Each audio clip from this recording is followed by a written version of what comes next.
Good evening, good afternoon, good morning, wherever you're watching from. Welcome to the Passionate Professional series. My name is Tunde Kukoyi, and I'll be the host of tonight's episode. The Passionate Professional series is an offshoot of the Passion and Purpose of, which is a channel that shares useful knowledge so you can maximize your passions and your purpose so you can enjoy success and fulfillment in your lives. Over the course of the series of the Passionate Professional series, we brought you closer to fantastic and inspiring individuals from all walks of life, from business, from arts, entertainment, music. And the aim of this series is to bring you closer to these inspiring people to help you see that if they can do it, that you can do it also. It's just to kindle that flame within you.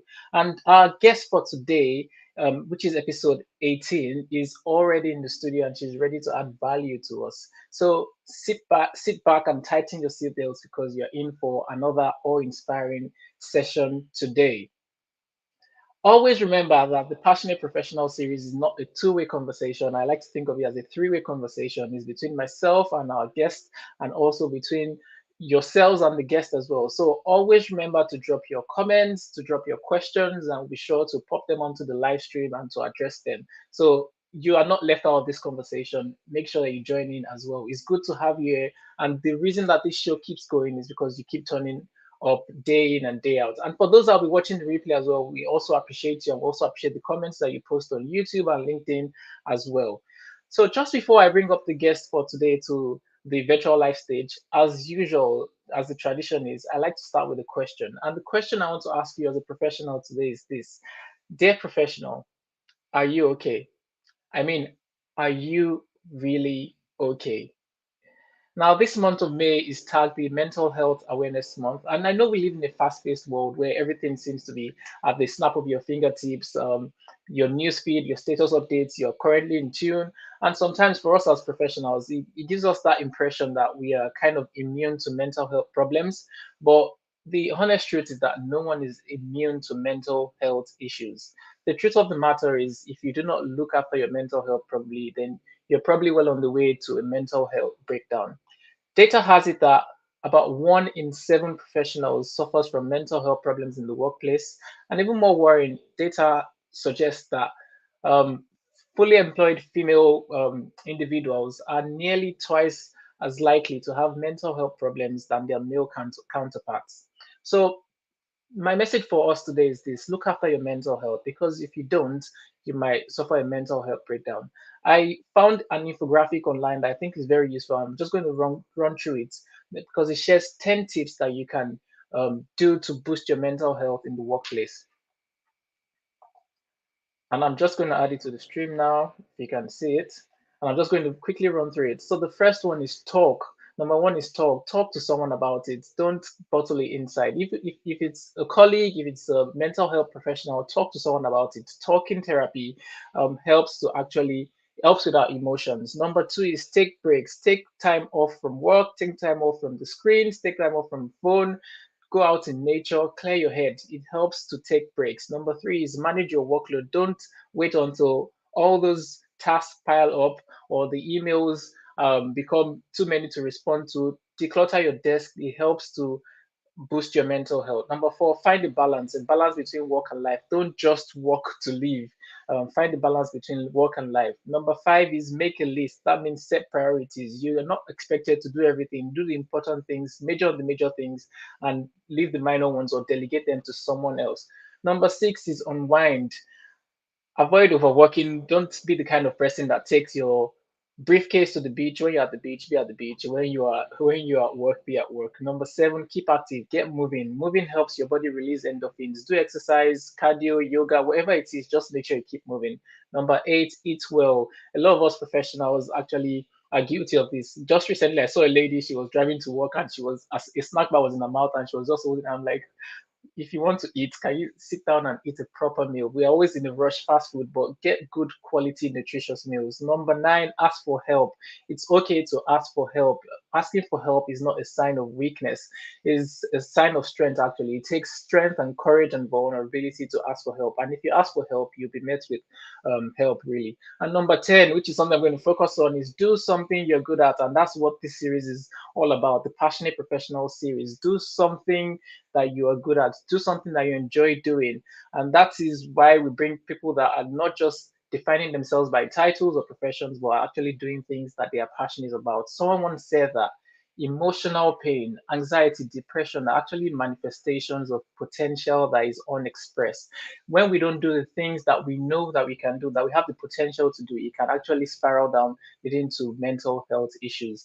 I hope you found these 10 tips useful for how to boost your mental health at work. We'll go on to introduce our guest for today. She's someone who's also experienced in this field as well. She talks about overcoming challenges, and I'm going to go ahead to read her bio and bring her up to the stage. So our guest for today is Maxine Nwaneri. She's a best-selling author, speaker, executive coach, and the founder of the professional services firm called The Future is Greater. Our company helps visionary business leaders retain, develop, and advance top diverse talent to drive results. She's especially passionate about helping women obtain and succeed in impactful leadership roles while also maintaining their well-being and a sense of harmony between their personal and professional lives. She's helped hundreds of women across 6 continents achieve extraordinary results. Our next book, which she will tell us about, containing her proven strategies, is soon due for publication by HarperCollins.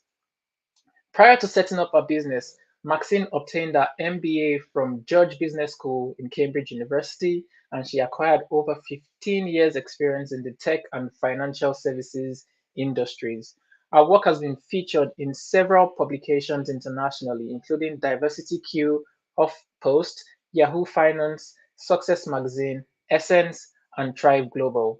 So, ladies and gentlemen, join me as I welcome to the virtual stage Maxine Nwaneri. A round of applause, please.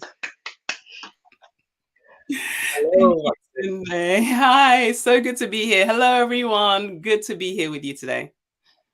Wow, thank you. Thank you so much for honoring my invitation, even at a short notice. I mean, I've met you before, and I know that you always feel the life, you feel the inspiration, and I just felt like I wrote your name down at the beginning of the year, like Maxine is coming on my show, and it's a reality. Thank you so much. Oh, it's an honor to be here, Tunde. First of all, before we even get into it, thank you for what you do. Because I know this is a real labor of love for you. You already have a lot going on in your own profession. So to take time to do this, to really serve the audience is really very, very honorable of you. So thank you for doing it and thank you for having me. Thank you. Thank you so much.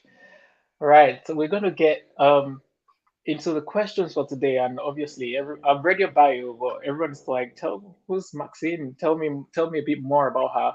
15 years experience in tech and finances industries, and she only looks 20. Yeah, I Tell know. me more about yourself." Yeah, exactly. Thank you. Thank you. So yeah, no, you read my bio, so I'm not going to go into all of that. Mhm. Anybody can find out more about me. Yes, I do all these things. Probably what I'd love to share with it is a bit of a story, if I can start with that today, right? Sure, Anybody who meets me or kind of comes across me, you'll know that I believe anything is possible. I believe that no matter who you are, no matter what you're facing, no matter what life looks like, how bad it looks like, I believe that you are powerful enough to turn it around. And the reason I believe that from the bottom of my heart, because people tell me, but Maxine, you don't know my circumstances. You don't know what I'm going through. And I'm like, yes, I know, I know. I'm not trying to belittle or gaslight you, but you can overcome the minute you decide. The future is greater once you decide. And I discovered this truth kind of in a very unusual way. And if it's okay, I'll share that to kind of kick off. sure. So basically, I'm here in the UK. I'm married. I've got 2 beautiful children, an amazing husband. But I moved to the UK with my family about, like 30 something years ago.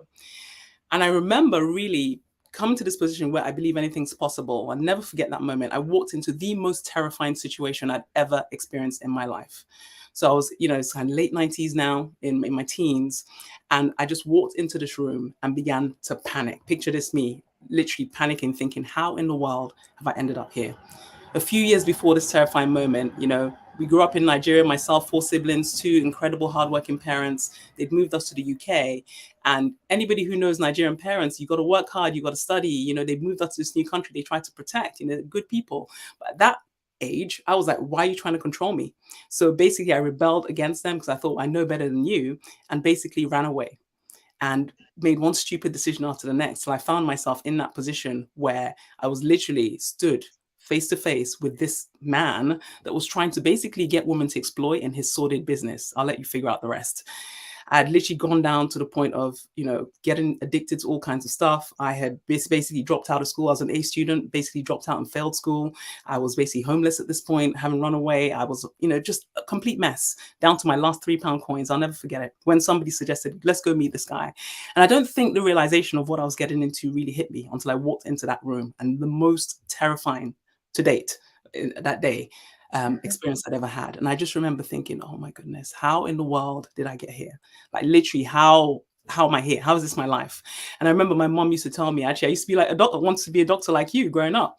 And how do you go from that to so low, so far from the plan, where this looked like my only option? I had no other choice. And I must have like zoned out, because the next thing I remember is like this guy, like terrifying man, snapping me out of it saying, you know how much you're supposed to charge? And I'm like, I don't know. My last job was in a coffee shop. How much you charge? I have no idea. So I remember just literally petrified, just shaking, thinking, "Oh God, how can I do this?" And it's like he could hear my thoughts, because he's like, "What choice do people like you have anyway? Isn't this what you do?" And I think in that moment, if that guy had slapped me, that slap would have hurt less, because that was the painful truth. I had no choice. I had no money. I'd let down every single person who cared about me, and he was right. I was a complete mess. And I remember just stood there, just panicking now. My heart was beating so loud, I could literally hear it, thinking, oh my God, how do I get out of this? And I don't even know like how this happened. Just literally, I heard this voice, like I'm hearing your voice on this interview, say to me, this is not who you're meant to be. You're meant for so much more. And I had no idea at the time who that voice was. I had no idea how it was going to work out, but I wanted more than anything for that to be true than for this circumstance to be true. So I believed it. I just turned out and I ran out of that room into the freezing cold Soho Street. And basically, with my £3 coins and that voice that I kept basically asking what to do next, I began to build. And I learned to kind of go back into the school system, where I graduated at the top of the class in the University of Wales, Bangor, where I got a first-class honours degree in banking and finance. And they went on to build an amazing financial services career before going on to Cambridge, doing all the things that you kind of listed. And I share all of that to say that whoever's watching, I really hope you're not in that kind of crazy situation. Whenever I share this story, people are like, oh, so most people don't do that, thankfully. Most people are not that stupid growing up. But even if you're in a worse situation, I think the minute you decide I'm going to make a change, that is where you begin to build. And it doesn't have to be that crazy either. Whatever you're going through, perhaps you're going through life feeling like, oh, I feel like I'm just settling. A lot of people kind of come to me feeling like, I've worked hard, I've got to this point, I'm making okay money, but I know that there's more for me, but they just want to settle because, it's okay. If you feel within you that this is not who you're meant to be, you're meant for so much more, then you are. You don't need to worry about the hows. You can I can share some tips, tools, techniques, and all of that. But in that instant, the first thing you need to do is make a decision that, you know what, my future is going to be greater. And from there, you begin to build. You begin to apply strategies. You begin to connect with mentors, with teachers, with coaches, with whatever you need. And anything's possible. I look back now. It's so funny when you read the bio, like often people introduce me, I sit down thinking, wow, like the girl who was in that position could never have dreamed this. Not in a million years. So this is not even about me. This is about the audience right now. You are probably living a life that is so far from what the future you could dream. You just got to take that first step and begin to do what it takes to step into a future that just literally blows your mind. So to tell you about myself, I'm the person that really pushes people out of their comfort zone so they can step into the life that they were always meant to live. Because quite frankly, I find most people are settling for far less than they're capable of. Sure. Well, thank you for that massive introduction. I mean, and dive into the past to tell us your background, where you've come from, and how you've become the person you've become today. I really like some of the words you used. You said when you make that decision to change, and you also used the words anything is possible, and you also said the future is greater. So I can just put it like make that decision to change, anything is possible, the future is greater. And I once heard someone say that what differentiates us from animals is our ability to actually look into the future, project into the future, dream of the future, and make it happen. So we have that sense of agency. We have that ability to make choices. That's something that differentiates us from other species, other animals. And I like the fact that you said you push people out of their comfort zone. A lot of us actually like settling in the comfort zone because obviously we feel we are safe there. We feel we don't have anything to fear. No one's going to say anything about us. But growth does not happen in the comfort zone. Growth always happens outside of our comfort zone. So if you feel like you're in comfort zone and you need to be pushed, Maxine Nwaneri is the person to go to. So, tell us about your name, Maxine Nwaneri. Maxine is not a very common name, but I've looked up the meaning, and that's interesting because you told me your first name as well, and it kind of means the same, and I think it's not a coincidence. So tell me about it. Yeah, no, honestly, I really feel like I'm a big lover of names. So we were talking about this, before, as you said. So Yeah. Maxine, actually, it means the greatest. Like, I don't even Mm-hmm. know why my parents named me this. I love it. But interestingly, Maxine is actually my middle name. So Yeah. I grew up in Nigeria, like I said, and Nigerians, like names for most of the tribes, it's a big deal. When a child comes in, you name them according to usually what's going on, what you hope for the child. So my first name that I was given when I was born is Nkiruka, which Mm. means the future is greater. And Nkiruka is, literally every single day, so people saying, I believe in the power of words. So in Kiruka, Yeah. everywhere I went, people were saying the future is greater, the future is greater. And the reason I changed to Maxine, I moved to the UK, like I said, when I was 11. And I remember, as like a young, shy, introverted child, coming to a new place where I was like, oh, how are they going to cope with my accent? All these things that you worry about, as a Mm-hmm. young child moving cultures. So I was then in Kiruka Nwoye, which was my maiden name. And I just thought, how in the world are people in the UK going to pronounce Nkiruka Nwoye? So I knew Nkiruka, by the way, means the future is great. I don't know if I said. So when I came to the UK, I was like, well, Nkiruka Nwoye is going to be too much. I'm going to go to Maxine Nwoye. So either way, I love both names, but Yeah. after like decades of living with Maxine, when I went on to start my business, I was thinking, what do I call my business? What do I call my business? And just given who I am, this eternal optimist, this believer that anything's possible, the business had to be called the Future's Greater. So literally, I've kind of pulled my Nigerian name, sneakily in there somehow. So yeah, no, my names really stand for the future, anything is possible, the greatness. And I really believe that, that has saved my life, quite frankly. When you make silly decisions, you get yourself into situations like that. The fact that people have for literally hundreds of times said the future is greater, you're the greatest, that will pull you out of any mess. And when people have come across me, I feel that that comes across in my work as well, that, you can do better than this. Wow. Yeah, I totally agree with you that names actually have a lot of significance. And yeah, just the things you keep hearing every day actually becomes who you are, just like you said. I remember, was it Mike Tyson? I mean, he said he never believed in himself, but his coach then was always saying, I know who you are. You're going to be the greatest person. You're going to be the greatest boxer in the world. And he was like, he was not living that life. He was always fighting on the streets. He was into drugs and everything, but those words kept ringing in his head, and he actually became who he was. He became the heavyweight champion of the world. So that's really interesting, and it's also interesting that you've stuck with that name and you put that name into your brand. Like it's there on your background. TheFutureIsGreater.com. And I also tell people that are watching live now that if you want to find out about Maxine or her work, and I know she's got a free gift on our website as well. Again, the website to visit is TheFutureIsGreater.com. Thank you, Maxine, for the introduction. So we'll just go ahead and ask a couple more questions. And the question I'm going to ask you now is, what are your values? What are some of your non-negotiables, things that you Yeah. hold dear to your heart?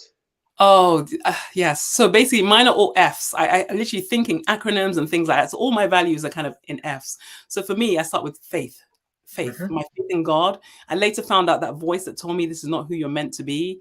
You're meant for so much more. That's the voice of God, and it's been leading me. I came to know God as my own like father. My parents had kind of taken me to church, but I didn't really. I kind of went because my parents went. But when you kind of walk down the sort of path I went, and then you transform, and you find God for your own, it's very powerful. So my faith is kind of my number one, non-negotiable value. And then family. I'm very much a family. I'm a wife. I'm a mom. I'm that person before I'm anything else, right? So family is really, really big to me. So that's my second F. Next value is just really around fulfillment of purpose. I'm really a big believer in that everybody's here to fulfill a purpose. And this is not some sort of like, oh, you got to kind of work hard. I think just being who you're meant to be, you fulfill purpose. So I'm all about discovering what am I here to do and doing that. And that looks a lot of the time like actually serving my clients, doing the things, creating what I do in the world. So that's the third F.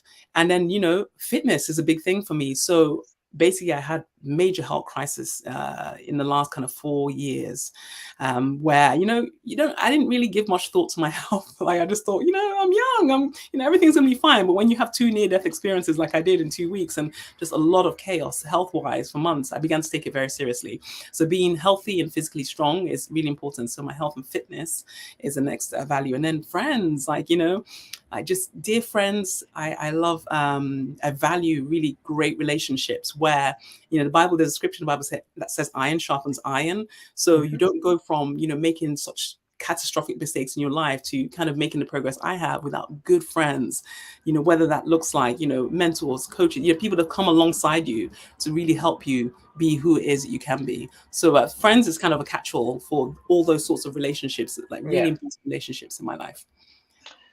Interesting. I've listed them down: faith, family, fulfillment of purpose, fitness, and friends. Some people wonder why I always ask these questions. Well, these are the questions that you actually ask people to know who they are. I mean, if you know your values, it will help you make decisions in the future. You don't get to the point that you have to make decisions and then you ask, what are my values? It's too late at that point. So you have to know your values and you have to live by your values.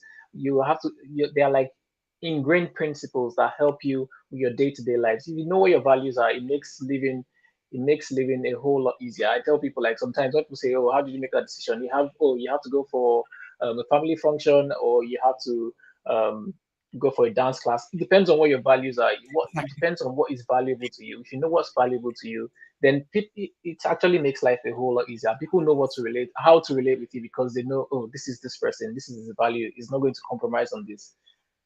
Yeah, Life can exactly. be easy. Exactly. 100%. Life And I can be kind of easy. did that in the order because for me, I put the faith first because, Yeah. even before anything else, like I've had like amazing opportunities presented to me. But if I get like a check in my spirit, which I sense God saying that's not for you, I don't care how much Hmm. you're paying. It's just some money is just not worth it if my faith doesn't align.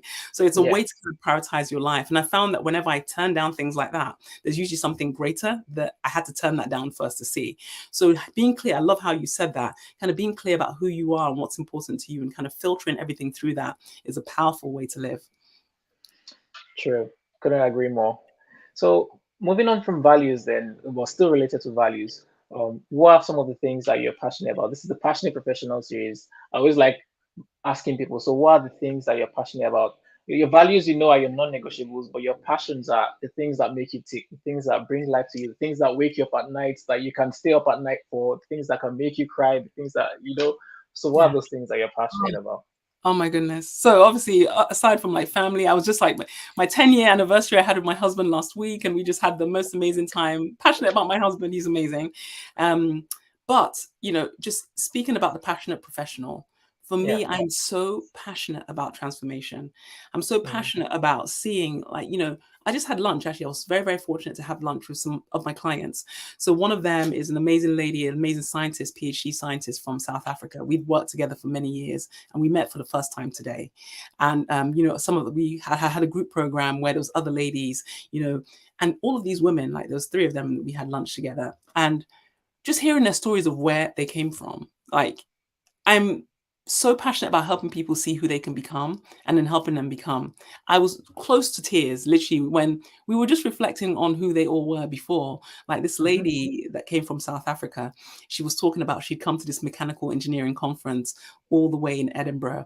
And there was very few women. I think there was 6 women in this thing of hundreds, and she was the only person from Africa. And she was Maxine. Before I met you, I never dreamed that I would ever go to such a thing, let alone coming to present my work as somebody who's respected and good enough to be here. And just seeing her, how she's developed over these years, I always saw that for her, but to have her see that for herself and go for it and achieve it, to me, like I could do this all day long. There was another lady who was sat at the table. She was a mum of 2. She is a mum of 2, and she came to me just riddled with doubt. She'd been out of the labor market for I think 4 or 5 years. raising her kids because that was her priority. But now she was feeling like the need to kind of come back into the workplace.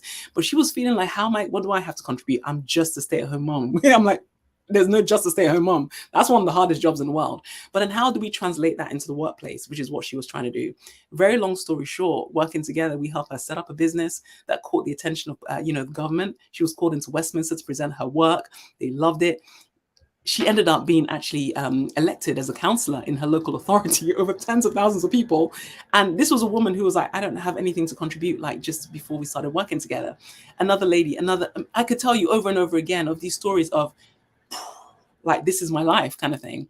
There's nothing, more exciting to me than that, than to help people really achieve what felt and looked impossible in record time. So all of these things that they've achieved are like things people worked decades for.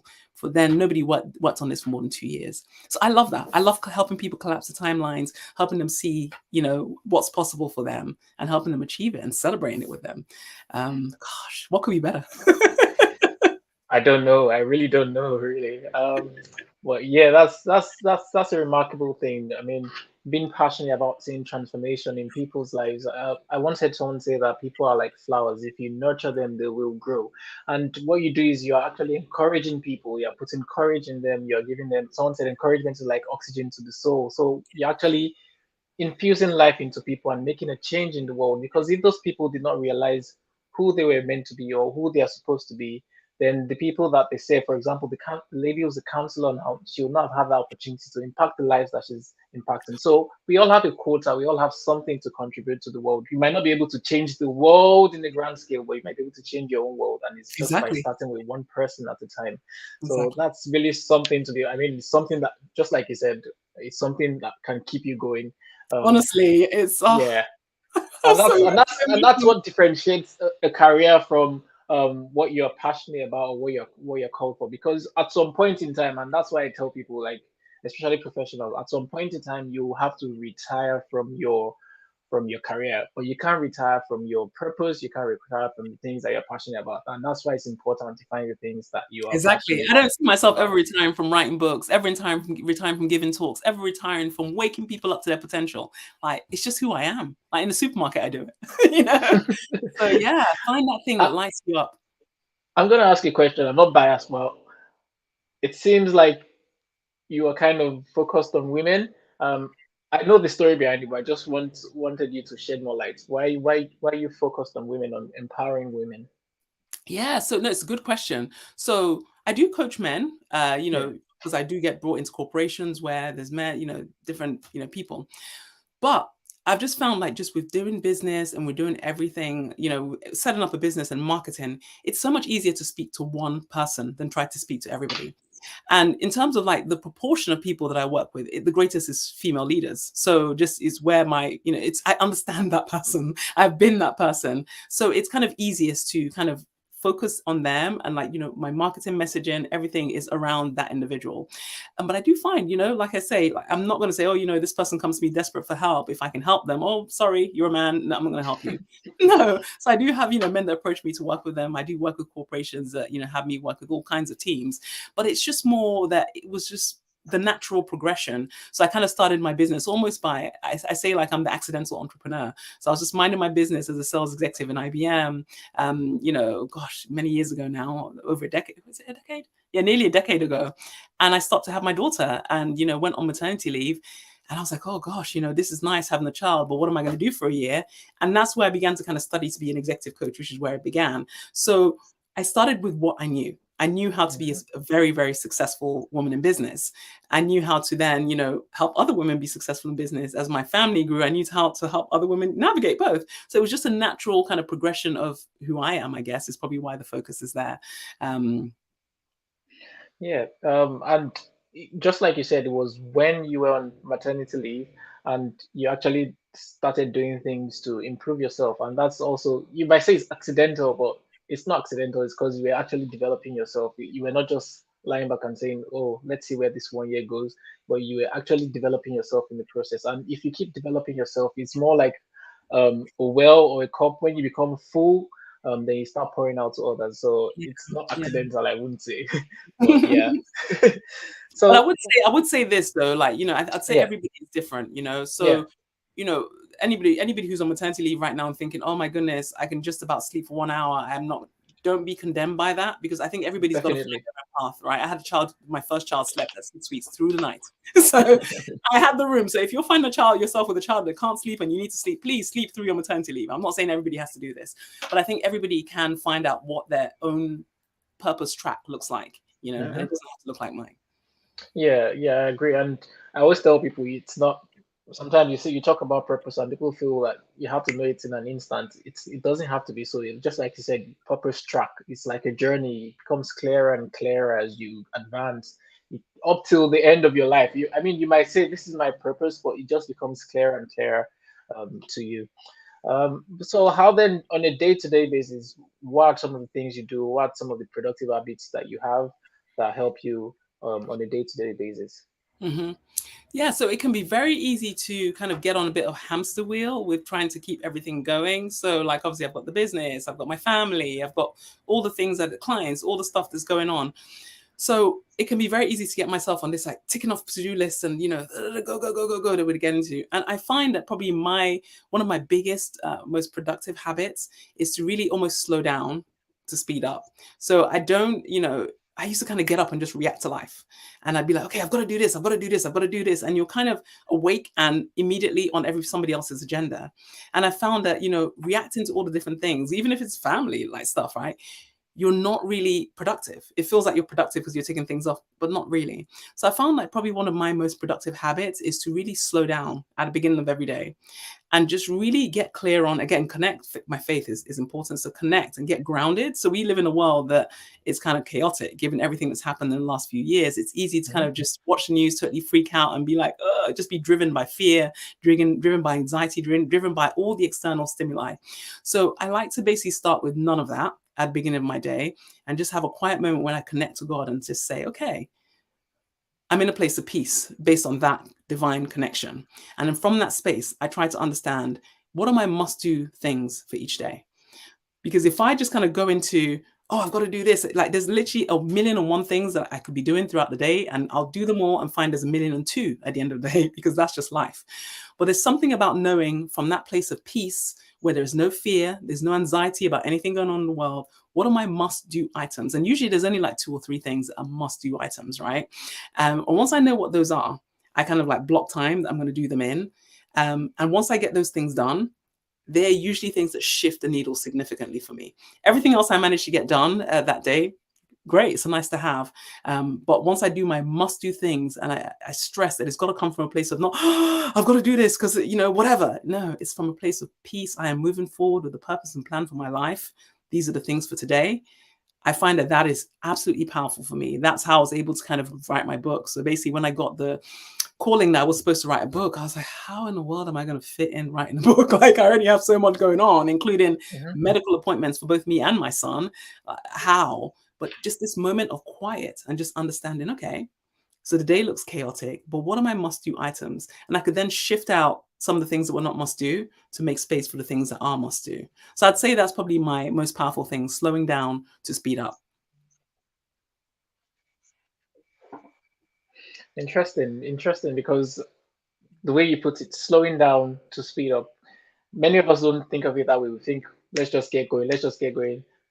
From the start of the week, to just start running, and that's what many of us do. Like, you just wake up, you wake up. Someone actually says that it doesn't like being woken up by alarm clocks because it kind of seems like everything has started from the wrong side. Yeah, Like exactly.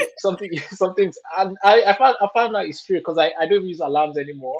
Because Wow. it seems like, yeah, it seems like something is disrupting you and you're just starting from a place of disruption. So and I also like the fact that you mentioned that you slow down in the beginning. Someone has also expressed in a way that we have like a cognitive bandwidth, and if you wake up in the morning and the first thing you're doing is checking social media or whatever it is that you're doing, or just getting into arguments or whatever, you're kind of like using up all that cognitive bandwidth in the Yeah. morning, which is probably the most productive time you're Yeah. using on things that are not Exactly. important. Yeah. And towards as the day progresses, you kind of have something called decision fatigue. You can't make the Yes. right decisions anymore and things like that. Absolutely. So Mhm. I think, just like you said, starting right is actually is actually one of the most important things that you can do. And it just reminds me of, like, the long distance races. Some people that just from the start of the, I mean, different people have different styles of running anyway, but From some people just start running from when it's a sprint, they just start running fast, and then 10 minutes down or at the middle of the race, you see them dropping back. And someone that was just taking it slowly Steady. before Yeah, slow and steady. mastering a strategy then takes over. Yeah. But yeah, that's really something. I know there's much more packed in that, but I think it's a good way to Yeah, summarize no, it. just for anybody who has questions, they can ask, or like, and then we can delve more into that, or reach out. I'm happy to kind of talk about it. Super. All right. So this is probably the question I like asking the most, not because it's the easiest question to answer, but I feel this is where I get encouraged the most, because a lot of people come and talk about all their successes. And someone said, if you talk about all your successes, you impress people. But when you talk about your challenges, your failures, and how you're able to navigate them, then you encourage people. So I like listening to this because I'm always encouraged when I ask this question, not because it's the easiest question to talk about, but tell us about a challenging or a difficult time in your life and how you're able to handle it. Oh my goodness, like which one? I'm so glad you asked this question, because actually everybody has challenging times, but you just need to look at LinkedIn, and you feel like everybody else has something together that you don't when you're going through hard times. So I love that you give a space and a platform for this kind of thing, because we all go through it. I've gone through many challenging times, probably the most recent. So the one I started off with was one, but I'll talk about, even more recently, what happened. Basically, I talked about kind of starting my business. This was around 2015 now, and going into business full time around 2018, and just really, really being very, very successful at it. My husband's Norwegian, Nigerian Norwegian, so we lived in Norway at the time, and like just all over Scandinavia, we had incredible, like amazing clients all over the world. I had so many happy clients who just love what we did, and just it was just from year to year, going from strength to strength. It was incredible, just far beyond anything I could have dreamed. And then it was around the time of my second child being born. So my son was born in 2019. And I kind of was planning how this is going to work with kind of going on maternity leave, coming back to the business. My daughter I was ready to work within like 6-7 weeks. I thought, yes, I'll do the same thing again with my son. But little did I know that literally in having him, I'd nearly die in the experience. So literally, I was in the UK, the NHS literally saved my life. There's a mistake. They saved my life giving birth. So thank God for that. Went home after like a few days of checking that everything's okay. Found out my son, unexpectedly also had health challenges. So already I'm like freaked out by what's going on with me, what's going on with him. But we go home, we're like, okay, we'll make it. And then, nearly die again, like a few days later. So I'm shaken now, many, many months into, all of this going on. I'm still nowhere near like mentally ready for this business. I love what you said about mental health, by the way. Please get help with mental health. Because then at this point, not only was my physical health shaken, my mental health was shaken, my emotional health was shaken, everything was shaken. And I remember just being all over the place, like health-wise, just totally, I couldn't focus on the business. Things were already beginning to suffer. Now, for my business, I used to travel almost kind of like monthly to kind of generate business, generate revenue, that kind of thing. And I couldn't travel. And then this was all because of sickness. And this was all before COVID hit. And then officially, like, stopped all travel. So I remember now being in this spiral of like, I've got team operations, everything in different countries now. I can't focus on it. I can't travel. COVID shut the whole world down literally overnight. From the space of, I'm telling you, like literally one day to the next, I'm watching hundreds of thousands of pounds disappear of business. And I'm like, oh, like just to top things off, like, there's health challenges, there's mental health challenges, there's now financial challenges. And I was in a storm. Nothing I'd ever faced like this before. And I remember really sinking almost like just into depression. Let's just call it what it was. And I remember my husband at that time would literally, he would tap me on the shoulder or something. And I'd realize, oh, I've been staring at the wall for like hours, potentially, just lost in my thoughts, thinking, why am I even here? Like, I wish I'd just died. Like, these kind of morbid thoughts were going through my mind. And that was the kind of dark place I got to. And basically, I say all of that to share that, now I've been thankfully been able to build back and restore to a much more phenomenal business than I ever had. But in walking through that, when we're walking through these times, we typically think, oh, I can't talk to anyone about it. I feel ashamed, or because in my mind, I'd always, ever since I'd kind of come, from that dark past I shared with you, I'd done things well. I was like award-winning student from undergrad. I went to Cambridge. I was this winner. And all of a sudden I forgot what it was like to be at a low point again. So there was a lot of shame associated with what will people think if I failed, you know? So there's a lot of these labels we tell ourselves, and we put on situations that we go through, and identities linked to what makes no sense in terms of what the world calls success. So I would say, in terms of handling it, I handled it with help, with what you basically shared, Sunday, at the beginning. Help. First of all, I let in the close ones around me. They'd been trying to help me, and I've been pushing them away because I don't even know why. I was in such a dark place. I wasn't making right choices. But allowing the people, the family close to me, to help me, and then getting professional help. I work with skilled professionals to kind of navigate all of that. I worked with coaches, mentors, like, so there was a lot of help. It took a village to kind of get me back on track. But what I would say is, when you get the help that you need and you're open to see, instead of saying, oh, why is this happening to me? Which is what I was saying for many months, years even. Why is this happening to me? There was a key switch in the question. Instead of saying, why is this happening to me? I started to ask, how could this be happening for me? How could it be happening for me? Because I'm a big believer in everything happens for a reason. Everything works True. out for your good, right? So I was like, okay, this doesn't feel good. This feels like, why am I even alive? But how could this be working for me? And new purpose, new fire, new, I can't even, passion for my work began to be birthed. And it was from that place that I began to see, okay, well, all of that's collapsed. What else can I do? And I then began to kind of say, well, I still have these skills. No matter what, if all these things have collapsed, I still know how to do stuff. I still understand business. I began to build, and I began to help people. I began to do what I knew to do. And some of those mind-blowing results that I've enabled people to get has been since that time. You mentioned the book earlier. It was birth. When COVID hit and the whole world was on its knees, well, I was a few months ahead of you. I know what it's like to be on your knees, and I know what it's like to begin to build way better. So I pitched the book to HarperCollins, saying, well, this is a horrible situation the whole world's walking through. When we look at all the statistics, working women, especially mothers, are suffering the most. I know I can write them a book that will help them rise from the ashes. So I literally pitched from my pain. And when I pitched from my pain and they could feel the raw purpose, like in my words, they're like, yeah, write this book. And I believe that this purpose of this book, which I really know from every fiber of my being will change lives, was birthed from this place. So I would say how I handled it was with a lot of prayers, with a lot of help, and with a lot of fierce determination to make my pain pay. And I think we all have that. Some people just kind of go through pain, and it's just pain for pain's sake. I like my pain to pay me. So it's pain, and it will pay a lot more.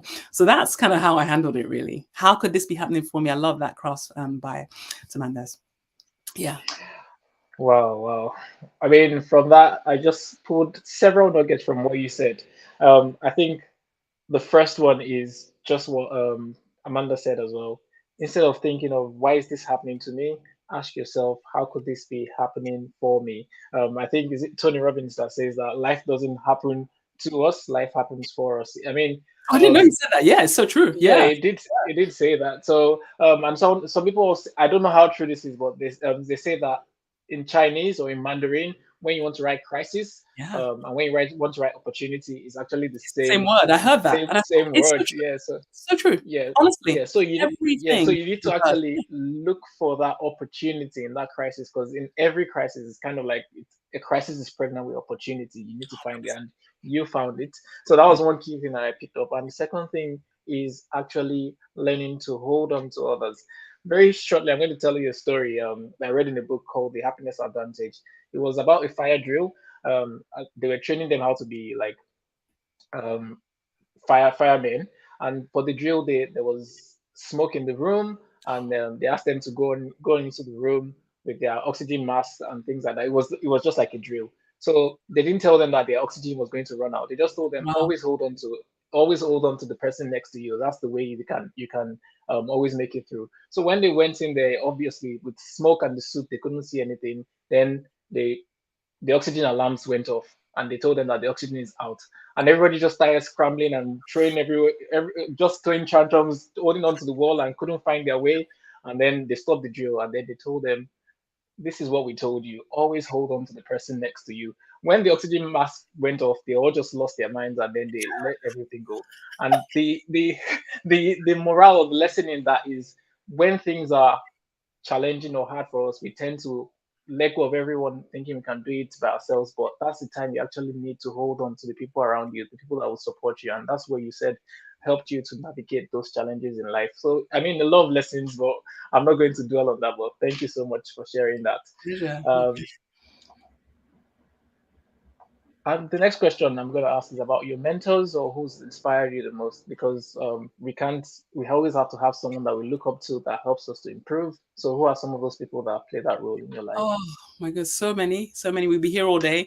But you know what? One thing I'd like to say is I like to find like that inspiration, that mentorship, that just inspiration from the everyday. So for example, like my mom and dad, like literally they are so hardworking. They are in their my dad's 80, my mom is like 75. Like they've kept up to date with all the technology so they can reach their my mom's doing a course on Excel so that she can learn, I don't know Wow. what she's doing. So they never they're always learning. They're kind of constantly looking for how they can keep up and add value, right? I love that. Hmm. That hard work and good ethics with work is Yeah. from them. I love, people that can inspire me, when times are hard, because like I say, we don't talk about this enough. I think we're seeing it more since COVID, but typically you look around and everybody's fine. I like to, when I can see up close and personal, when people have gone through really, really hard things and they somehow, get through the other side. A perfect example of this is my husband, actually. He's somebody that, just before we are going to get married, actually in 2013, literally a week before our wedding, his father just passes away. Like Oh, no warning, like literally just wow. a brief illness. We got their visas, everything ready to come from Nigeria. His father passed away. So you can imagine we're planning this wedding, like over 500 people in the UK. People have bought tickets and we're just now in confusion, in grief, wondering, what do we do? And basically, finally, we got around to what were his last wishes. We found out that his last wish was that, no matter what happens to me, this wedding needs to go on. So you can imagine somebody whose father just passed away, how devastating that Hmm. was. But he's like, you know what? I'm going to honor my father's last wish. So I remember just being concerned, like, listen, we can disappoint people. It's okay. Like, we don't have to do this. But he's like, nope. And he went ahead with this wedding. I remember I kept looking at him throughout the whole time, and Hmm. somehow, he managed to, go through with strength, and I don't even know how to even manage it until he just collapsed at the end of it and just really cried his eyes out through everything. But he really Oh. honored his father's wish, even though it was really painful for him. And I see now the way he looks after his mother. His mom's a widow in Nigeria. He supports her. He just makes sure that she's okay. I love the honor and the family values that people share like that he shares. That kind of thing I really find inspiring. I find my clients inspiring, how they just go about living their purpose in life. So in the everyday things, I like when people surprise themselves with what they're able to do. I find you inspiring. It would be so easy for you to be like, you know what, I've got a lot going on right now, let's cancel this.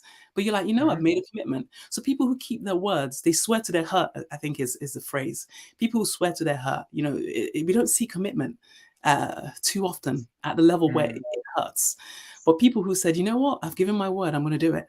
And of course, I've had many mentors, many teachers, both, in the faith and, at University at Cambridge, there's many inspiring professors, in my Christian faith, teachers like Joyce Meyer, and people like that have taught me a lot to help me transform my very limited mindset to one that's limitless right now. So I kind of look for inspiration everywhere. My kids inspire me every day. Like my daughter doesn't take no for an answer. So little things, I kind of catch that inspiration and learnings. My children teach me so much. So I feel like I think when you're open to learn, you see lessons everywhere. Wow. I mean, we could actually leave that as a mic drop moment. Like when you open to learn, you see lessons everywhere. I totally agree with you. I couldn't agree more. And I always tell people like inspiration is everywhere. You only just need to look out for it. It could be while watching a cartoon. Yeah, Just if you just pay attention. I mean, people don't pay attention anymore. Someone said that when was the last time you paused to actually smell a flower? We are just in autopilot mode these days because yeah, we have smart devices and everything, but we are not. We are looking, but we're not observing. If you observe, you actually see that there's yeah, inspiration everywhere. And I just like how you demonstrated how you pick inspiration from people all over and from places and from circumstances. Inspiration is always there. And yeah, another thing I was going to say is when they come, always make note of it because you might just we again because we live in the smart era, if I can put it that way, or in the tech era, we tend not to capture moments, capture things. um, in the past, people used to have like journals and things. They used to write things down when they got inspiration. But nowadays, they just feel like, yeah, I'll remember it. But we kind of overestimate what we can remember. So when you get those inspirations, those ideas, capture them because you'll find out they will be useful at some point in time. yeah, yeah. I have voice notes. Like when I see something, I'm like, oh my gosh, I kind of Yeah. quickly record the voice note, so that I can go back, when I'm kind of like, if I'm feeling down, I go back to my inspirational voice notes of things like that Hmm. that you just captured. Yeah. Yeah, which reminds me, because there was a time I posted, I put an article on LinkedIn. I was like, "Where do you get ideas?" And I was listing where I get ideas from. Like when I have conversations with people, when I'm in an airplane for some reason, maybe when you're above everyone else, you tend to get Yeah. inspiration. There's something about it. Yeah. Yeah, and then I put one when I'm in the shower, and I think it's not just me; it's a lot of No, people. a lot. It's Hmm. a lot of people. I don't know why. I don't know what it is about when you're in the shower. But someone said something funny about getting inspiration in the shower. It's like you get inspiration in the shower if you don't note it down. As soon as you dry your body with the towel, the inspiration is gone. and So and true. that's exactly what I was saying. You need to actually You capture need those to write it inspirations when down. they come. Yeah, 100%. Yeah. people are actually contributing to the chat. The next question which I was going to ask, someone has also asked. So I'll just let the member from the audience ask you the question. As a woman of influence, you seem to juggle so many things and you do it well. What advice would you give to a female friend or colleague that wants to balance faith, family, and career? So how do you balance life, faith, family, career, and all those things? Thank you, Paul. Thank you, Paul, for your question. Thank you for caring for your friend to ask it. I would say to her and anyone who's looking to do this, first of all, there's no kind of one size fits all. I think as women, I speak for myself, I speak for a lot of my clients, we feel like we look at certain people and we feel like they seem to have all the answers or they're perfect and they're doing so much better than us. And then number one, we either feel bad that we're not kind of living up to their standard of being a perfect whatever, or we start to kind of like, feel, yeah, we just feel bad. We kind of compare ourselves and we end up looking less than. So I would say to that person, first of all, there's no size fits all. You get to define what balance, if you want to call it, looks like for you. And I would say just be honest, what does true success mean to me? And I use that word true success because I work with a lot of women that, I want to do this. I want to get that next level in my career. I want to do this. And all of that is good. But oftentimes, if people are really honest with themselves, that is not true success for them. That is true success because it's just expected, maybe culturally, like, oh, you go to school, you get a job and you progress. Or it's success because somebody else got the promotion, so you want to feel like you got a promotion. When actually, if you look deep down in your heart, what would be so amazing for you or your friend might be, actually, you know what, for the next 12 months, I want to stay at home and focus on my family. And that is true success for you. And if you make that decision for yourself, you switch off all the people, unfollow all the people that are kind of living it up and LinkedIn and getting promotions, and you focus on true success for your family, right? And on the other hand, though, for me, like I said, we've had two very different childbirth situations. 6 weeks into having my daughter, I had 1 year maternity, which I pray to God that every woman around the world has a chance to have 1 year maternity. But 7 weeks in, I thought, oh, wow. I'm losing my mind because I need some intellectual stimulation. I'd gone from a high flying, sales executive role where I'm all over the place, closing huge deals worth crazy amounts of money, to become the stay-at-home mom at once. And that balance of going to a stay-at-home mom was excruciating for me. So for me, the right balance was to find some kind of intellectual challenge. Whereas people would have looked at me and said, what's wrong with you? Enjoy your 1 year maternity leave, right? But for me, that wasn't true success. For me, it was finding a way to challenge my brain. I've always been very ambitious, something to learn, something to do. So that was a very unique situation for me, and it worked. For the second child, actually, I needed to switch off from the business to kind of find myself and be reborn as the Maxine Nwaneri you hear now. So I would say give yourself, your friend, give yourself the grace to just be, and just say, deep in my heart, what is meant for me in this season?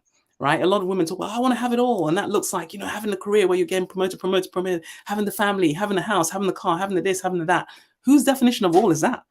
Get clear on your definition of all. And sometimes it looks like going full, with a career until you climb to the very top and pull people along with you, even with your children. And sometimes it looks like staying full time at home. Sometimes it looks like somewhere in between. The key is to kind of really search your soul for what feels right for this season. And it may not look like anybody else's, but just own it. And know that, yes, there'll be times where you see somebody doing something different and it may trigger some jealousy or whatever. No, once you're clear that this is right for you, focus on that, unfollow if you have to. So that, I've decided this is success for me and I'm going to own it until you'll feel when it's time to do something else and step into a new season. So I'd say to your friends, search your heart, search your soul for what is true success right now and focus on that. Surround yourself with people who are doing similar things. So when I was building that business at breakneck speed, I surrounded myself with people who were doing that with children. And when I had to kind of slow down and look after myself, I surrounded myself with people who were doing that. So you kind of just surround yourself with people who are on that path, but you got to know what that path is for yourself first.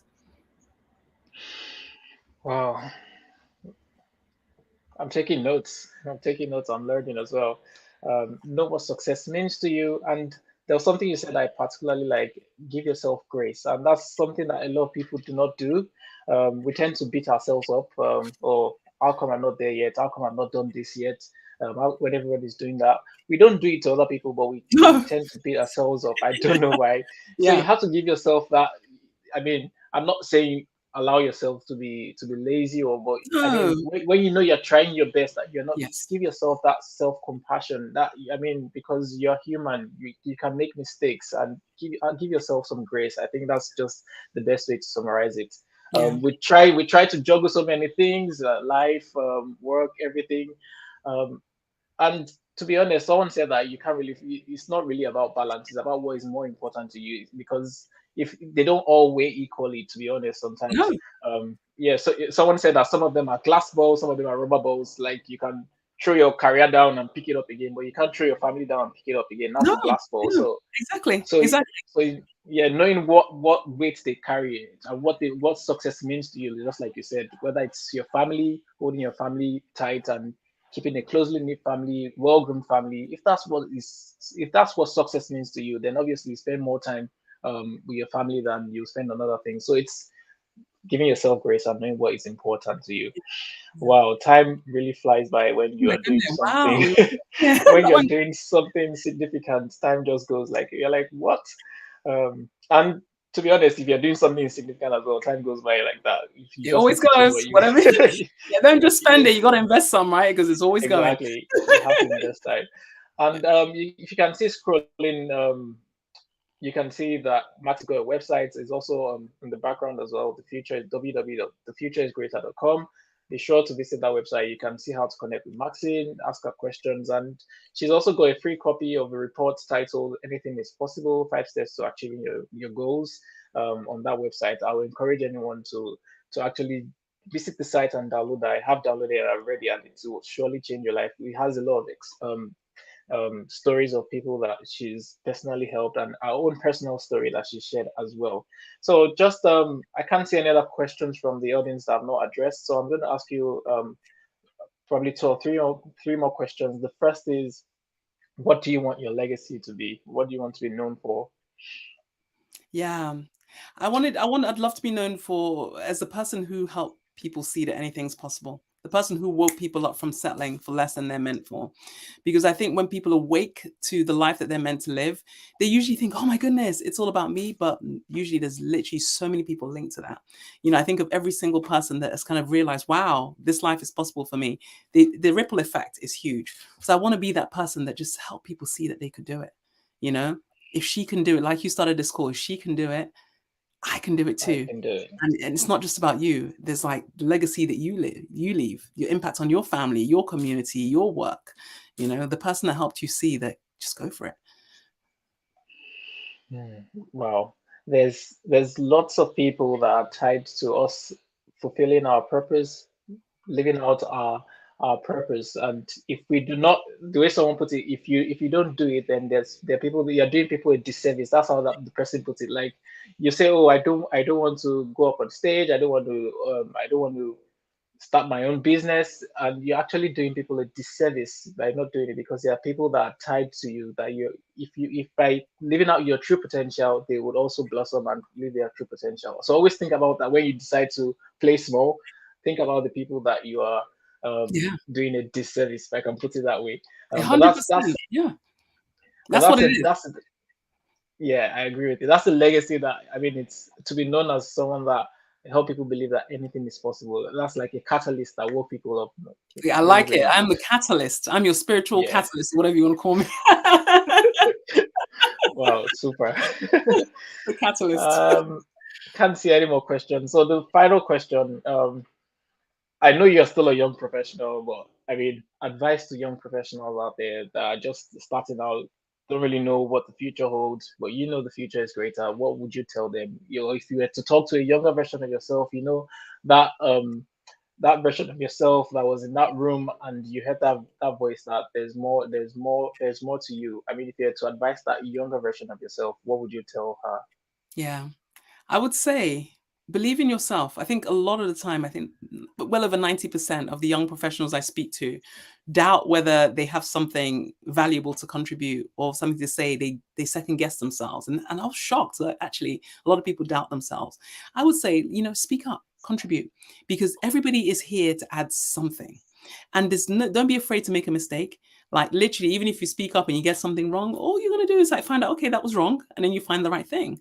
Because and it kind of links back to what you were saying today, like, you almost deprive people of why you are here if you don't step into what you're meant to do, right? So even though you might be riddled with self-doubt, you might be lacking confidence, contribute. Sometimes we're thinking, oh, maybe I won't say this, and someone else says what you were thinking. How many times does that happen to anybody watching, right? So just say it, take the risk, because you're gonna get it right sometimes. You're gonna make some mistakes sometimes. Mistakes never killed anybody. And the fact is that those things that are coming up, should I say them? It's usually wisdom, that deep wisdom that we all have within us, that deep intuition that's kind of always right. So I'd say trust it. Trust that gut instinct that sometimes you're afraid to put out there, because it's powerful. That leading that we can all have from within, that tells you this is not who you're meant to be. You're meant for so much more when you're about to settle for nonsense in your life. That knowing that you're meant for more, trust it, follow it, use it, because it will lead you to places that will literally blow your mind. So I would say you're meant to be here. You're meant to contribute something significant. And the only way you're going to find out is by moving forward with it. You might not be clear, but clarity comes with action. So get moving, and you'll just be so surprised where you end up and who you take with you. This is the perfect place to end today's broadcast. Maxine has told you. You've heard from Maxine Nwaneri. She said, "Believe in yourself. Clarity comes with action. Get moving, and you'll be surprised, or you'll be amazed at what difference you make and the people that you'd take with you as well." I want to say thank you to everyone that has joined the live stream. Paul, Amanda, Chidi, Crystal, thank you all. And Thank you, you everyone. can see people Oh my people gosh, are yeah, really, you were really active. Amazing. I'm going to go through and read after. Thank you, everyone. I love yeah, it. there's lots of comments from people. You've added a lot of value to us, and I think your website and your name sums it all, and that's what we want everyone to know, that the future is greater. So till the next time we meet, as I always tell you, keep living with passion and purpose. I will see you all later. Thank you. Bye, Bye everyone. bye.